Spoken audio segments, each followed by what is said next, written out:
Selamat pagi bosku, jumpa kembali bersama saya Cecilia dari Pilar Mas Investindo Sekuritas. Touch your heart, touch your profit. Nah, seperti biasa kita akan mulai saja nih market review kita hari ini, Selasa 19 Oktober 2021 dengan episode Cina melambat, Indonesia hebat. Maka dari itu jangan kemana-mana ya bosku, tetap di channel Pilar Mas Investindo Sekuritas. Touch your heart, touch your profit. Pionir Sekuritas Channel di Indonesia.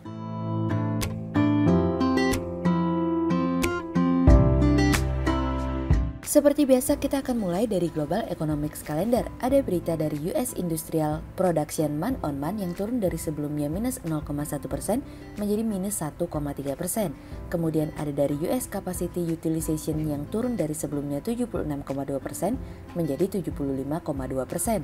Kemudian ada dari US NIHB Housing Market Index yang naik dari sebelumnya 76 menjadi 80. Kemudian kita beralih ke corporate news. Ada berita dari PT PP Presisi Tbk atau PPRE yang berhasil menambah perolehan kontrak baru sebesar 1,2 triliun rupiah yang didapat dari proyek pembangunan jalan hauling tambang batubara milik PT Marga Barajaya Jambi dari Kontan.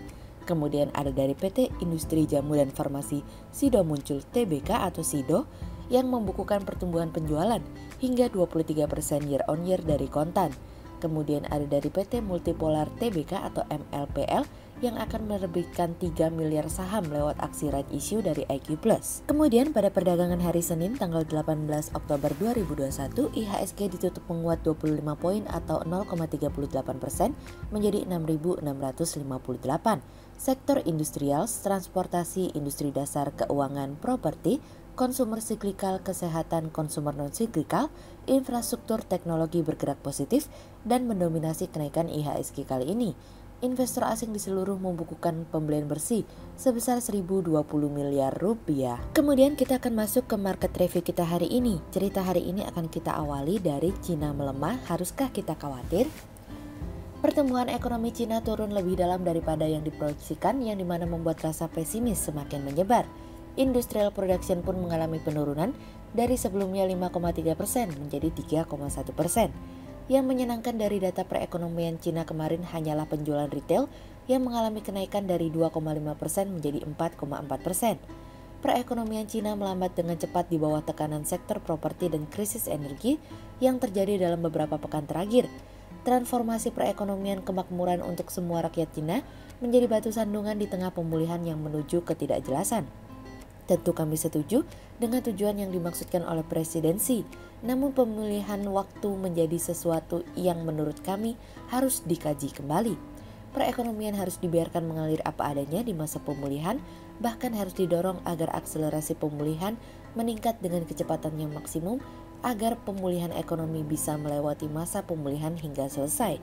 Presidensi sendiri akan mengadakan pertemuan dalam beberapa pekan mendatang, khususnya dalam pertemuan politiknya terkait dengan apakah presidensi dapat memimpin lebih lama tanpa batas waktu yang ditentukan sebagai seorang presiden atau tidak. Di tengah situasi dan kondisi saat ini, Cina juga mengalami krisis energi yang dimana akan mendorong harga listrik mengalami kenaikan sehingga berpotensi masyarakat pun akan kehilangan penghasilan karena kenaikan harga listrik tersebut.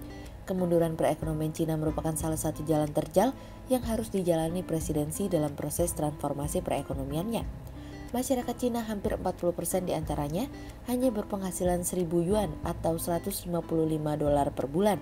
Hal inilah yang mendorong presidensi untuk menjalankan transformasi untuk menghilangkan kesenjangan meskipun hal ini membahayakan masa depan politik dari presidensi.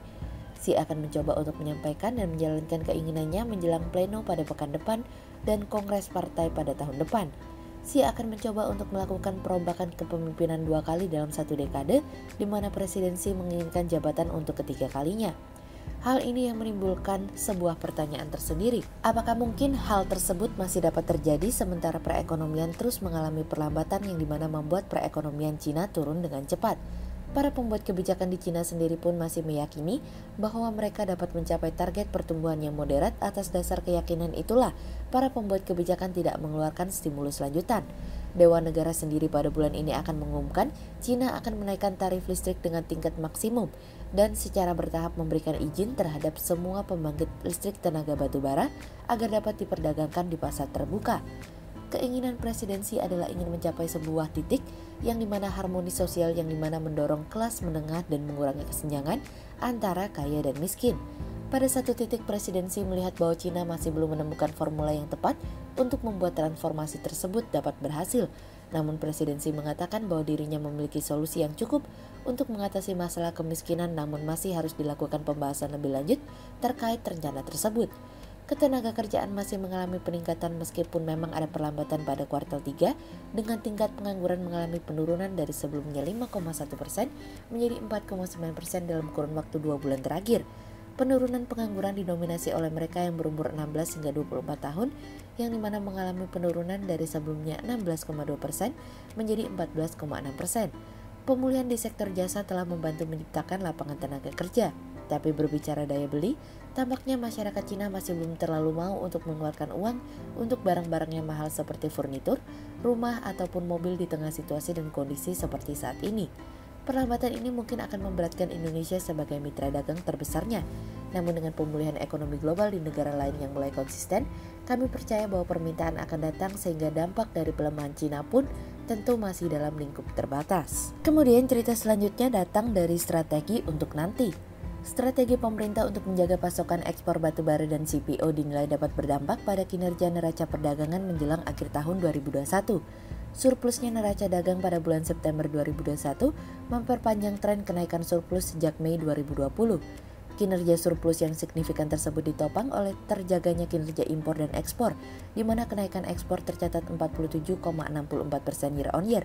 Surplus perdagangan yang terus terjaga terutama disebabkan karena kinerja komoditas ekspor andalan Indonesia yang terus meningkat di tengah tren peningkatan harga khususnya batubara sebesar 36,35% month on month dan CPO sebesar 16,43% month on month. Kami melihat strategi kebijakan pemerintah selama pandemi dalam menjaga pasokan ekspor kedua komoditas tersebut serta menjamin ketersediaan pasokan dalam negeri menjadi kunci menjaga momentum ekspor di tengah kenaikan harga. Sebagai produsen terbesar batubara dan CPO, peranan Indonesia terhadap dua produk komoditas tersebut tentu sangat menentukan pasokan dunia. Selain itu, pemerintah juga tengah menyusun strategi kebijakan dalam mengelola kinerja ekspor yang lebih optimal dengan tetap menjaga stabilitas persediaan domestik melalui DMO baik untuk batubara maupun CPO.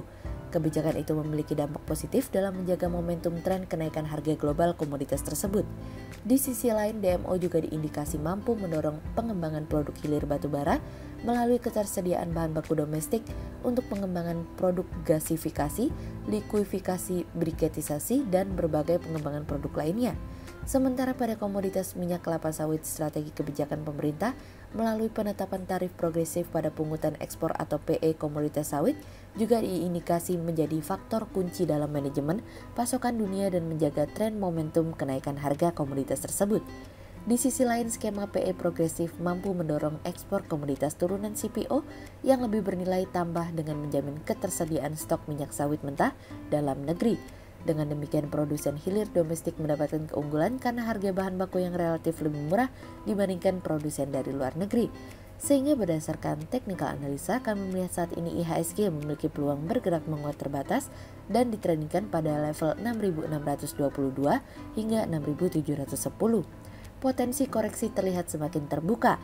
Waspadai koreksi sehat ya. Berikut stok watch pilar emas hari ini ya bosku. Yang pertama ada dari Adro, kemudian yang kedua ada dari PTBA, dan yang ketiga ada dari BRPT. Berikut dua saham yang kami analisa hari ini ya bosku. Yang pertama ada dari CTRA atau PT Ciputra Development Tbk yang berhasil mencatatkan marketing sales sebesar 5 triliun rupiah atau naik 33%. Sepanjang kuartal 3 2021, kinerja dari CTRA terdorong oleh kembalinya operasional mal yang juga diikuti oleh produk baru. Perolehan tersebut telah mencapai 86% dari target marketing sales pada tahun ini yang sebesar 5,9 triliun rupiah. Sehingga berdasarkan technical analisa dalam tren pada jangka waktu short term berpotensi untuk bullish dengan target 1200 dan tingkat probabilitas sebesar 60%. Kemudian yang kedua ada dari INTA atau PT Intra Kopenta Tbk yang memperoleh penjualan alat berat sebesar 126,3 miliar rupiah hingga semester 1 2021.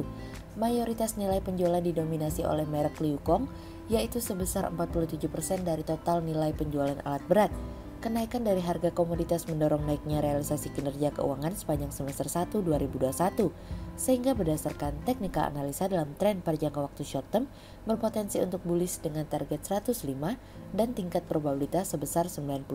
Sekian untuk review market kita kali ini ya bosku. Untuk info lebih lengkapnya bosku bisa download PDF dengan klik link di bawah video ini atau bisa juga langsung akses ke website kami di www.pilarmas-investindo.co.id. Dan jangan lupa untuk selalu jaga kesehatan buat para bosku ya. Kita akan bertemu lagi besok pagi untuk market review yang berikutnya. Jadi jangan lupa like, subscribe, dan tonton terus channel Pilar Mas Investindo Sekuritas. Touch your heart, touch your profit. Pionir Sekuritas Channel di Indonesia.